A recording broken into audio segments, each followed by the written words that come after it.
जय हिंद दोस्तों, आप सभी का स्वागत है आपके अपने यूट्यूब चैनल जेएस क्लासेस पर। दोस्तों, जैसा कि आप लोगों ने देखा, हम मुहावरे की क्लास को आपको करा रहे थे। कल कुछ लाइट की प्रॉब्लम की वजह से हमने आपको सिर्फ 10 ही कराए थे। जो आज की क्लास होगी तो उसमें आपको बताएंगे मुहावरे 20। तो दोस्तों, क्या हमने किया है, यहाँ पर हमने लिख के रख लिया है। क्यों लिखा है? क्योंकि हम नहीं चाहते कि आपको मतलब पहले लिख लें तब समझाएं।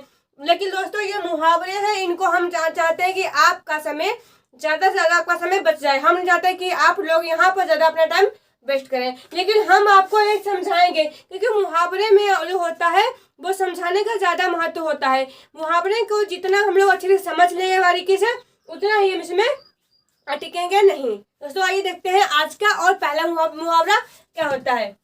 ऊंट के मुंह में जीरा। दोस्तों, उम्मीद मानिए कि ये जो यहाँ पे लिखते हैं मुहावरे, ये कहीं ना कोई एग्जाम में आए हुए हैं क्वेश्चन, क्योंकि हमने ऐसे क्वेश्चन लिए हैं। तो यहाँ पे दोस्तों लिखा है ऊंट के मुंह में जीरा। ये वाला क्वेश्चन तो कई बार रिपीट हुआ है और होता आ रहा है। अब देखो, ऊंट के मुंह में जीरा, इसका मतलब होता है अपर्याप्त वस्तु। अब कैसे? देखो, आप लोग जब अपने घर में जब खाना बनता है, खाने में जब उसमें जीरा पड़ा होता है तो कितना सा, बिल्कुल इतना मात्र सा होता है। तो क्या होता है, हमारा अपर्याप्त होता है, मतलब कि इसमें हमारा मतलब कि गुजारा नहीं होता है, मतलब हमारा पेट से नहीं बच सकता है। उसी को बोलते हैं ऊंट के मुंह में जीरा, जिससे कि अपर्याप्त वस्तु। तो उम्मीद करते हैं ये आपको अब समझ में आया होगा। एक आंख से देखना, एक आंख से देखना दोस्तों, इसका मतलब क्या है? ऐसे देखना नहीं, एक आंख से देखना, समान भाव से देखना। दोस्तों, कई बार अध्यापक होते हैं वे सभी बच्चों को एक समान भाव से देख सकें, इसीलिए उनके लिए ड्रेस बनाई जाती है। इसलिए हम आपसे बोल सकते हैं कि जो हमारे अध्यापक होते हैं वे सभी बच्चों को एक नजर से देखते हैं, मतलब कि एक भाव से देखते हैं। उम्मीद करते हैं यहाँ तक की बात समझ में आई होगी। अब देखते हैं दूसरा पॉइंट, ओस का मोती सुंदर किंतु क्षणिक। अब देखो, ओस का मोती, आप लोगों ने सुबह सुबह उठ के देखा होगा कि हमने कई बार देखा है कि मतलब जब ओस की बूंद गिरती है तो वह कितनी सुंदर होती है, लेकिन वो क्या होती है?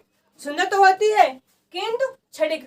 सुंदर होती है किंतु वह बहुत ही थोड़े समय के लिए होती है, इसलिए उसे बोला गया है ओस का मोती। ओस का मोती क्या होता है? सुंदर होता है और क्षणिक होता है। उम्मीद करते हैं यहाँ ये बात आपको समझ में आई होगी। कुएं में भंग मिलाना। दोस्तों, क्या होता था, जब हमारे पुराने जमाने में क्या हुआ करते थे, तब ये नल वगैरह नहीं थे तो कुआं हुआ करता था। अगर हम कुएं में भांग मिला दें, अगर वही पानी निकाल के हम सब गांव वाले पिए तो क्या होगा? सबकी बुद्धि भ्रष्ट हो जाएगी। क्या हो जाएगी? सही कहा ना, सबकी बुद्धि भ्रष्ट हो जाएगी। कुएं में भंग मिलाना, सबकी बुद्धि भ्रष्ट होना, क्योंकि जो कुएं का पानी होगा वो पूरे गाँव वाले पियेंगे ना, तो जब पूरे गाँव वाले पियेंगे तो क्या होगी? सबकी बुद्धि भ्रष्ट होगी। आप ऐसा लॉजिक लगाकर याद करिए। दोस्तों, हम नहीं चाहते कि आप हमारा ही लॉजिक से याद करिए, आप अपना भी इसमें कुछ लॉजिक मिलाइए ताकि आपको ये सटीक से याद हो जाए। अब देखो, खेत रहना, संग्राम में मारा जाना। क्या होता है? खेत, जो खेत होता है। अब देखो, अच्छा ये बताओ कि संग्राम, युद्ध, ये सब कहाँ होते हैं? ये सब ऐसे जगह पर होते हैं जहां पर खूब ढेर सारी जगह खाली हो, तो उसे हम लोग खेत बोल सकते हैं। आप लोग इतना रखना कि खेत रहना, संग्राम में मारा जाना, सिंपल सी बात है। खून के घूंट पीना, अपमान सहना। दोस्तों, कई बार क्या होता है, कोई हमारे फ्रेंड या फिर हम कह सकते हैं जब हमारे सामने मतलब कोई हमारी फैमिली के लिए कोई ऐसे बुरे शब्द कह देता है, तो हम वहां पर मतलब कि बड़े बूढ़े मेरे सामने बैठे होते हैं, तो उनके सामने हम कुछ ना बोल कर क्या करते हैं? अपमान सह लेते हैं। बोल सकते हैं कि वहां पर हम अपने खून का घूंट पी लेते हैं। कहते हैं ऐसी बिल्कुल सिचुएशन हो जाती है। खून के घूंट पीना, अपमान को सहन करना। यहाँ पे लिखा है खून आंखों में उतरना। देखो, अच्छा, खून आंखों में उतरने का मतलब क्या है? जब आपको बहुत गुस्सा आ जाए, जब आपसे कोई बात करे तो क्या होता है? आपका मुंह, आपकी आंख क्या होती हैं? एकदम रेड रेड हो जाती हैं, है ना? क्यों हो जाती हैं? क्योंकि क्रोध से आपकी आंखें और क्रोध से आंख व मुंह होता है लाल हो जाता है। दोस्तों, क्या लिखा है? खून आंखों में उतरना। जब खून आपका आंखों में उतरेगा तो सिंपल सी बात है, आपकी आंखें लाल हो जाएंगी। इसी से आप याद रखना कि क्रोध में मुंह और आंख लाल होना। गड़े मुर्दे उखाड़ना। पुरानी बातें करना। अब देखो गड्ढे मुर्दे उखाड़ना। अब क्या होता है, जब हम लोग आपस में बात करते हैं तो क्या करते हैं कि वो लोग कहते हैं मतलब कि देखो यार पिछले क्या हुआ था, ये हुआ था, तो हम लोग बोलते हैं यार तू ना चुप कर जा, तू ना गड्ढे मुर्दे को मत उखाड़, मतलब कि तू ना पुरानी बातों को। गीता का ज्ञान होना। दोस्तों जब हम पढ़ाई करके जब हम गीता का ज्ञान थोड़ा ले लेते हैं, जब हमें बोलने चलने का मतलब कि संस्कार आ जाते हैं, तो उसकी कुछ बात ही और होती है। तो गीता का ज्ञान होना, इसके लिए कहा गया है पूर्ण ज्ञान होना। मतलब कि अगर आप अच्छे पढ़ लिखे हो, अगर आपको गीता का भी ज्ञान है, तो क्या हो गया, गीता का ज्ञान होना, पूर्ण ज्ञान होना। इसका मतलब हो जाएगा गीता का ज्ञान होना, पूर्ण ज्ञान होना। दोस्तों बात करते हैं, यहाँ तक की बात समझ में आई होगी। गुस्सा पीना, क्रोध को पी लेना। दोस्तों क्रोध पीना, गुस्सा पीना नहीं है, गलत हो गया है। गुस्सा पीना नहीं, यहाँ पे आ जाएगा क्रोध पीना। क्रोध पीना, हाँ क्रोध पीना, क्रोध को पी लेना। दोस्तों क्या होता है, देखो जब कोई हमसे कोई ऐसी बात कह देता है कि मतलब कि अब देखो मतलब कि कोई जैसे कि हम पढ़ाई कर रहे हैं, ठीक है, तो कोई आ गया तो कोई हमसे बोल रहा है क्या यार तुम पढ़ रहे हो, आजकल मतलब ज्यादा कंपटीशन चल रही है, मतलब कि मुश्किल लग रहा है, तो क्या करता है, आपको कोई डीमोटिवेट करता है, तो आपको क्या होता है, आपको क्रोध आता है। लेकिन आप उससे क्रोध मतलब कि आपसे कोई बड़ा कहता है ना, तो आप उससे उस बात को ना कहकर आप क्या करते हो, आप क्रोध को पी लेते हो। इसलिए क्रोध पीना, क्रोध को पी लेना मतलब गुस्सा करना, मतलब कि गुस्सा पीना या फिर क्रोध पीना, तो गुस्सा को पी लेना मतलब क्रोध को पी लेना और उस पर ना कहना। दोस्तों देखते हैं, आगे बढ़ते हैं। तो दोस्तों देखते हैं, यहाँ पे लिखा है डोरे डालना। डोरा मतलब होता है फुसलाना। दोस्तों क्या होता है, कई बार क्या होता है, वो लोग कहते नहीं है क्या बात है आजकल बहुत तुम डोरे डाल रहे हो, आखिर बात क्या है, मतलब कि डोरा मतलब होता है फुसलाना, मतलब कि किसी को फुसलाना, मतलब कि उस पर डोरा डालना। अब देखते हैं तीसरा पॉइंट, तिल का ताड़ बनाना। दोस्तों कई बार आपके फ्रेंड ऐसे रहे होंगे या फिर ऐसे हैं जो क्या करते हैं, अगर आप उनसे इतनी सी बात कहते हो ना, वो आपकी बात को इतना बनाकर दूसरे से कहते हैं और आपका झगड़ा करवा देते हैं। तो क्या करते हैं, तिल का ताड़ बना देते हैं। हमने उनसे बात कही इतनी थोड़ी सी तिली भरे की, लेकिन उन्होंने उसका ताड़ बना दिया। तो तिल का ताड़ बनाना मतलब छोटी सी बात को अधिक कह देना, ठीक है। तिल धरने को जगह न होना।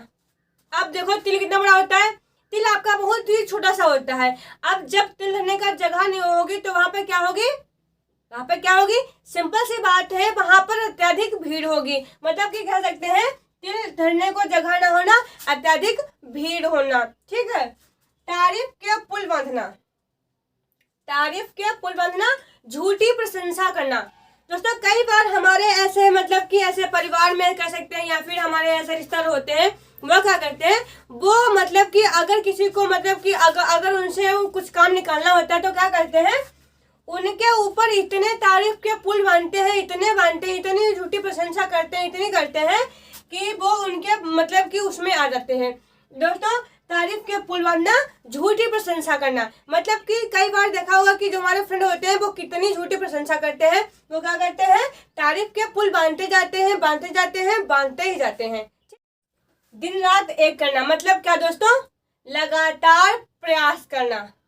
जब कोई दिन रात मेहनत करता है तो हाँ ये हो सकता है कि मतलब उसको अपनी मंजिल मिलने में थोड़ा टाइम लगे, लेकिन मिलते जरूर है। जो बच्चे दिन रात मेहनत करते हैं, लगातार जो मेहनत करते हैं वो एक दिन जरूर ही सक्सेस होते हैं। इसलिए दिन रात एक करना, लगातार प्रयास करना।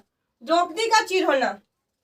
दोस्तों ये तो वेरी इंपॉर्टेंट है, द्रौपदी का चीर होना, क्योंकि कई बार आ जाता है कि द्रौपदी का चीर होना और ऑप्शन में होता है स्त्री का अपमान होना। तो क्या होता है दोस्तों, हम लोग क्या करते हैं, अत्यधिक उसी पर लगाते हैं कि स्त्री का अपमान होना, लेकिन नहीं, ऐसा नहीं होता है। द्रौपदी का चीर होना मतलब कि अंत ना होना।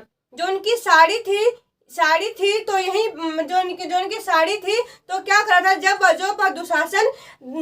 दुशासन द्रौपदी का चीर हरण कर रहा था तो उनकी जो साड़ी थी वो उनकी साड़ी कम ही नहीं पड़ रही थी, तो क्या था, अंत ही नहीं हो रहा था। आप ऐसे याद करिए, तो द्रौपदी का चीर होना, अंत ना होना। उन करते ये बात समझ में आई होगी, धब्बा लगना। दोस्तों धब्बा लगना क्या होता है, आप लोगों ने देखा होगा कई बार हमारे घर में कोई मतलब कि आप लोगों ने देखा होगा कि मतलब कि शादी जब होती है तो क्या करते हैं कि कोई लोग क्या करते हैं, मतलब शादी में आकर दारू पी कर टल्ली होकर आते हैं और शादियों में कांड करते हैं। मतलब कि ऐसे तो कुछ नहीं कहेंगे, जब शादी होती है तब उनको भला बुरा कहना ही होता है। तो वे क्या करते हैं, बोलते हैं, तो क्या होता है, कहीं ना कहीं परिवार में थोड़ा बहुत कलंक लगता है तो लोग कहते हैं कि उनके यहाँ का ऐसा है। तो क्या होता है दोस्तों, कलंक लगता है, बोले तो धब्बा लगना। धब्बा लगना मतलब होता है कलंक लगना, इसीलिए धब्बा लगने का मतलब होता है कलंक लगना। पगड़ी उछालना, बेइज्जती करना, इसको बताते हैं। देखो हम क्या चाहते हैं कि शादी में लड़के को गाड़ी ना मिलने के कारण लड़के वालों ने लड़कियों के पिता की पगड़ी उछाली, मतलब कि उनकी बेइज्जती की। तो पगड़ी उछालने का मतलब होता है बेइज्जती करना। आप अगर आप लोग इस तरीके से याद करोगे तो दोस्तों उम्मीद मानिए आप लोग ये कभी नहीं भूलोगे, क्योंकि जब हम कोई चीज लॉजिक के साथ में याद करते हैं तो वह हमें बहुत ही अच्छे से याद हो जाता है और उसे हम नहीं भूलते हैं। तो पगड़ी उछालना, अब आप कहोगे पगड़ी उछालना क्या बताया था कि शादी बेइज्जती, हाँ तो आप पकड़ लोगे कि बेइज्जती करना। पगड़ी उछालने का मतलब बेइज्जती करना। फूल झड़ना, मीठा वचन बोलना, क्या बात है दोस्तों। कई बार आप लोगों ने देखा होगा कि क्या होते हैं कि वो ऐसी बाणी बोलते हैं, अगर कोई इंसान क्रोधी हो, अगर कोई इंसान गुस्सा भी करके उनके पास जाएगा, वो क्या करता है, मीठे वचन बोलता है तो उसका गुस्सा धीरे धीरे करके शांत हो जाता है। तो फूल झड़ना, तो लोग बोलते हैं भाई देखो उस इंसान के मुंह से फूल झड़ता है। आप लोगों ने कई बार ये बात सुनी भी होगी कि इस लड़के के मुंह से या फिर इस लड़की के मुंह से फूल झड़ना, मतलब कि मीठे वचन बोलना। ठीक है, भींगी बिल्ली बन जाना, यहाँ पे लिख देते हैं डर जाना। दोस्तों देखो, भींगी बिल्ली बन जाना, डर जाना, तो इसे याद रखना। भींगी बिल्ली बन जाना ये भी वेरी इंपॉर्टेंट है, ये भी कई बार पूछ लिया गया है। तो भींगी बिल्ली बन जाना, डर जाना, वैसे तो सारे हैं, लेकिन ये बहुत इंपॉर्टेंट है। द्रौपदी का चीज तो कई बार रिपीट होता है। एक बार फिर से देखते हैं। देखो, डोले डालना, फुसलाना, तिल का तार बनाना, छोटी सी बात को अधिक करना, तिल धरने को जगह न होना, मतलब कि अत्यधिक भीड़ होना, तारीफ के पुल बांधना, जहां पर तारीफ के पुल कौन बनता था, झूठी प्रशंसा। क्या दोस्तों, झूठी प्रशंसा करना, तारीफ के पुल बांधना, झूठी प्रशंसा करना, दिन रात एक करना, लगातार प्रयत्न करना, द्रौपदी का चीर होना, मतलब द्रौपदी का चीर, साड़ी कभी समाप्त नहीं होती, हाँ द्रौपदी का चीर होना, अंत ना होना, साड़ी का अंत हुआ था नहीं हुआ था ना, तो द्रौपदी का चीर होना, अंत ना होना, धब्बा लगना, कलंक लगना, धब्बा लग गया है तो वह कलंक लग गया है, पगड़ी उछालना, बेइज्जती करना, फूल झड़ना, मीठा वचन बोलना, और भीगी बिल्ली बन जाना, डर जाना। दोस्तों उम्मीद करते हैं आपको आज ये मुहावरे की क्लास 20 जो कि हमने आपको बताया ये आपको मेरी समझ में आए होंगे, और उम्मीद करते हैं कि आप लोगों को यही क्लास में मुहावरे ये जो 20 बताए हैं आप लोगों को याद हो गए होंगे, अगर आप इसे मतलब कि अच्छे से देख रहे होगे तो। फिर दोस्तों मिलते हैं नई वीडियो के साथ में, तब तक के लिए जय हिंद, जय भारत माँ।